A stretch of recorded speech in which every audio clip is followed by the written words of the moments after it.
इस कहानी की शुरुआत में हमें ग्रेस के हस्बैंड और ग्रेस की छोटी बहन ली को दिखाया जाता है, जो एक क्रोकोडाइल शो देखने के लिए जाते हैं, जहां पर ये देखते हैं कि किस तरह से क्रोकोडाइल को खाना खिलाया जाता है। यहाँ पर छोटे छोटे बच्चे छोटे छोटे क्रोकोडाइल के साथ फोटो भी क्लिक करवाते हैं। अब शो खत्म होने के बाद ये पास के एक बार में चले जाते हैं, जहाँ पर ली कहती है कि कल हम तीनों एक क्रोकोडाइल को ढूंढने जाएंगे। एडम एक बुक में देखता है और उसे पता चलता है कि पास ही में एक ब्लैक वाटर है जिसमें क्रोकोडाइल भी रहते हैं। ये ब्लैक वाटर में क्रोकोडाइल को देखने के लिए बहुत एक्साइटेड हो जाते हैं। यहाँ पर ग्रेस अपना प्रेगनेंसी टेस्ट भी करती है, जो कि पॉजिटिव आता है, यानी कि बहुत जल्द ही वो माँ बनने वाली है। पर ये बात वो अपने हस्बैंड एडम को नहीं बताती। अब अगले दिन ये तीनों ब्लैक वाटर के पास पहुँचते हैं, लेकिन इन्हें पहुँचने में देर हो गई होती है, क्योंकि जो फिशिंग बोट होती है अब तक वो जा चुकी है। लेकिन यहाँ पर एक और गाइड भी होता है, वो इनसे कहता है कि मैं तो मेरे चलूंगा। अब ये बहुत दूर आए होते हैं, इसीलिए ये उसकी बात मान जाते हैं। अब गाइड अपने पास एक रिवॉल्वर रखता है और इन तीनों को अपने साथ ब्लैक वाटर में ले जाता है। इनका अब फिशिंग का भी प्लान होता है। एक जगह पर ये रुक जाते हैं, जहाँ गाइड इन्हें बताता है कि अब इस रिवर में क्रोकोडाइल्स नहीं बचे। पहले यहाँ पर क्रोकोडाइल्स हुआ करते थे। अब ये तीनों यहाँ पर ही मछली पकड़ना शुरू करते हैं और तभी बोट के साथ कुछ टकराता है, जिससे ये सब के सब डर जाते हैं। गाइड जब चेक करता है तो वो खाली एक डिब्बा होता है जो बार बार बोट से टकरा रहा था। वो उस डिब्बे को बाहर निकालता है, जिसके बाद एक बार फिर से ये फिशेस को पकड़ने की कोशिश करते हैं, लेकिन इनके कांटे में एक भी फिश नहीं फंसती।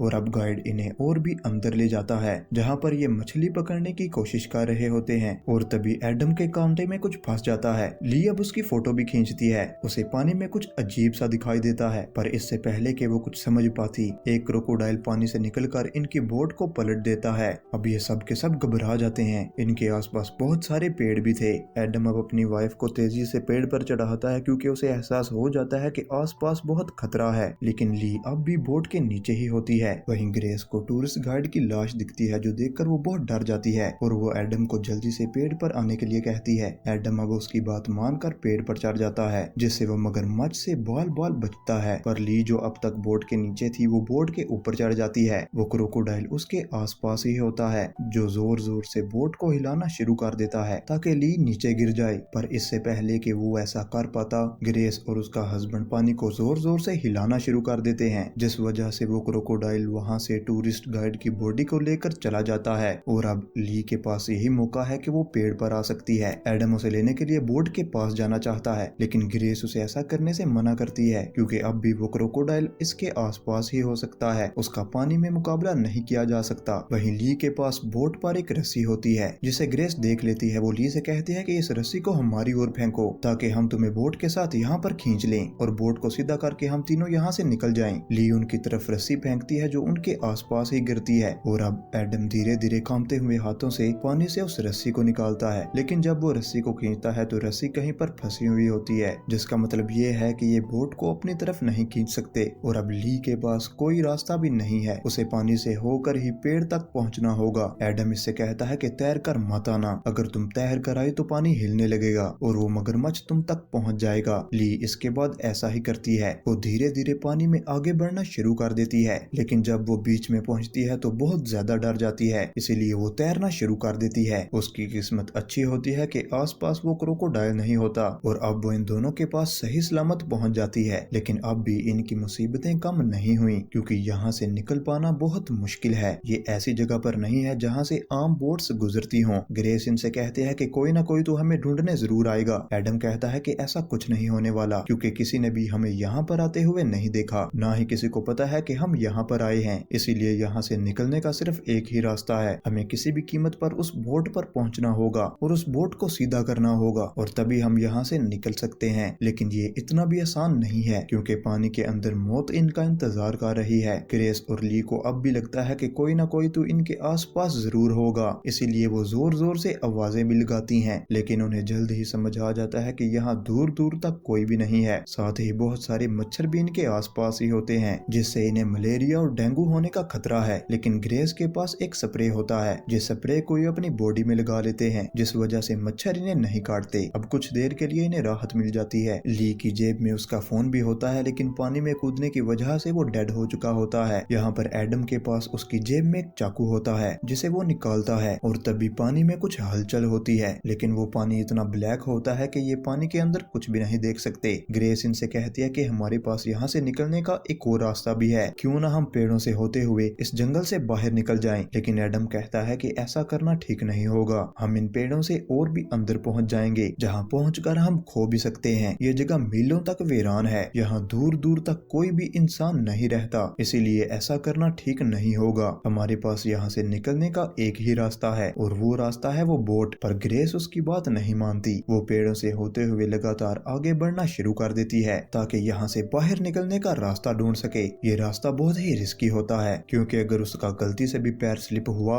और वो पानी में गिरी तो वो क्रोकोडाइल से निकल जाएगा। और अब वो आगे बढ़ते बढ़ते एंड तक पहुंच जाती है, जहाँ पर उसके सामने दोबारा नदी आ जाती है। इसका मतलब ये है कि यहाँ से निकलने के लिए इनके पास सिर्फ बोट वाला ही रास्ता है, जो इनसे कुछ ही दूरी पर पड़ी है, जिसे सीधा करके इन्हें यहाँ से निकलना ही होगा। ग्रेस अब वापस जाना शुरू करती है और तभी रास्ते में उसे उसी गाइड का कान दिखता है जो इन सबको यहाँ लेकर आया था। ये देखकर वो बहुत ज्यादा डर जाती है और अब जल्द ही वो एडम और ली के पास पहुंच जाती है। वो इन्हें बताती है कि आगे भी रिवर ही है और अब इनके पास वही प्लान है जो एडम ने इन्हें बताया था, यानी कि इन्हें बोट को सीधा करना होगा। लेकिन ग्रेस और ली इसके लिए तैयार नहीं होती। वो इससे कहते हैं कि हमें यहाँ पर इंतजार करना होगा, जरूर कोई ना कोई बोट यहाँ से गुजरेगी। अब एडम को भी इनकी बात माननी पड़ती है और अब इनके पास जो स्प्रे होता है जिससे ये अब तक मॉस्किटो से बच रहे थे, वो गलती से पानी में गिर जाता है। अब एडम के सब्र का बांध टूट जाता है और अब वो फैसला करता है कि वो पानी में उतरेगा। अब वो धीरे से पानी में उतरता है और आहिस्ता आहिस्ता आगे बढ़ते हुए वो बोट तक पहुंच जाता है। वो बोट को सीधा भी कर लेता है। ये देखकर ग्रेस और ली खुश हो जाती हैं, लेकिन तभी पानी के अंदर से क्रोकोडाइल एडम को अंदर खींच लेता है। दरअसल क्रोकोडाइल ने उसकी आहट को सुन लिया था और अब क्रोकोडाइल ऊपर आता है। उसने एडम को मार दिया है, जिससे ग्रेस को गहरा सदमा लगता है। अब वो पूरी तरह से खामोश हो जाती है। उसने अब तक एडम को नहीं बताया था कि वो पिता बनने वाला है। एडम की बॉडी को क्रोकोडाइल अपने साथ पानी के अंदर ले जाता है और अब कुछ देर के बाद अपने आप को ग्रेस संभालती है। दरअसल एडम ने बोट को सीधा कर दिया था और अब किसी तरह से इन्हें उस रस्सी से उस बोट को खींचना है। ग्रेस अब अपने आप को संभालते हुए नीचे जाती है और एक लकड़ी से उस रस्सी को खींचने की कोशिश करने लगती है ताकि ये रस्सी से उस बोट को अपनी तरफ खींच सके, क्योंकि रस्सी का जो दूसरा सिरा होता है वो बोट पर बंधा हुआ होता है। लेकिन तभी उसे पानी में कुछ हलचल महसूस होती है। वो समझ जाती है कि क्रोकोडाइल उसकी ही तरफ आ रहा है, इसलिए वो वापस जल्दी से पेड़ के ऊपर चढ़ जाती है। लेकिन तभी पानी के अंदर से क्रोकोडाइल एक ऊंची जंप लगाता है। दरअसल वो ग्रेस को पानी के अंदर खींचना चाहता है, जिसकी उम्मीद इन दोनों ने नहीं की थी।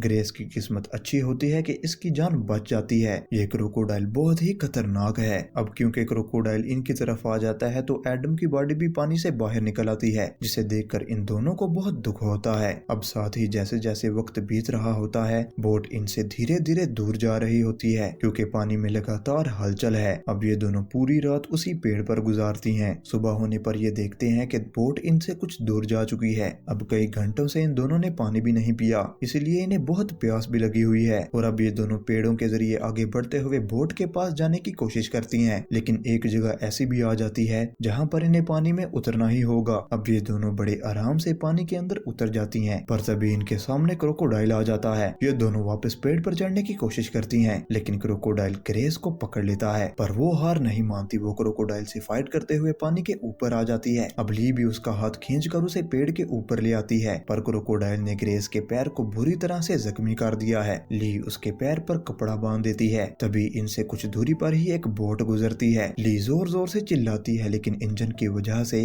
वो ली की आवाज को सुन ही नहीं पाते और वो वहाँ से निकल जाते हैं। अब ली को पता है कि उसे अपनी बड़ी सिस्टर ग्रेस को जल्द से जल्द यहाँ से निकालना होगा, क्योंकि उसके पैर से बहुत ज्यादा खून बह चुका है और अगर उसे जल्द ही मेडिकल फैसिलिटी नहीं मिली तो उसका बचना नामुमकिन हो सकता है। और अब वो बड़ी ही बहादुरी से पानी के अंदर उतरती है और धीरे धीरे बोट की तरफ बढ़ने लगती है और वो बोट के ऊपर चढ़ जाती है। और अब वो क्रोकोडाइल भी वहाँ पर पहुंच चुका है, जो उस पर हमला करने के लिए खुद बोट के ऊपर आ जाता है, जिस वजह से ली को पानी में कूदना पड़ता है, जिसके बाद क्रोकोडाइल उसे पानी के अंदर खींच लेता है। अब कुछ देर के बाद उसकी आंखें खुलती हैं। वो देखती है कि उसके सामने गाइड की डेड बॉडी पड़ी है और वो खुद भी जख्मी है, लेकिन वो जिंदा है। उसकी किस्मत अच्छी थी कि वो बच गई। दरअसल जब क्रोकोडाइल का पेट भरा हुआ होता है तो वो अपने शिकार को मारकर यहाँ पर छोड़ देता है। उसे लगा होगा कि ली मारी जा चुकी है, लेकिन ली अब भी जिंदा ही होती है। उसे पता होता है कि गाइड के पास पिस्टल भी थी। अब वो उसकी पिस्टल को निकालती है, जो कीचड़ लगने की वजह से जाम हो चुकी है। सबसे पहले वो गंद को साफ करती है और इसके बाद वो एक हाथ का इस्तेमाल करके पानी को हिलाती है ताकि वो क्रोकोडाइल वहाँ पर आ जाए और वो उसे मार डाले। क्रोकोडाइल अब उसके पीछे से आता है और ली को भी पता चल जाता है। वो उस पर फायर करना चाहती है लेकिन उसकी किस्मत उसका साथ नहीं देती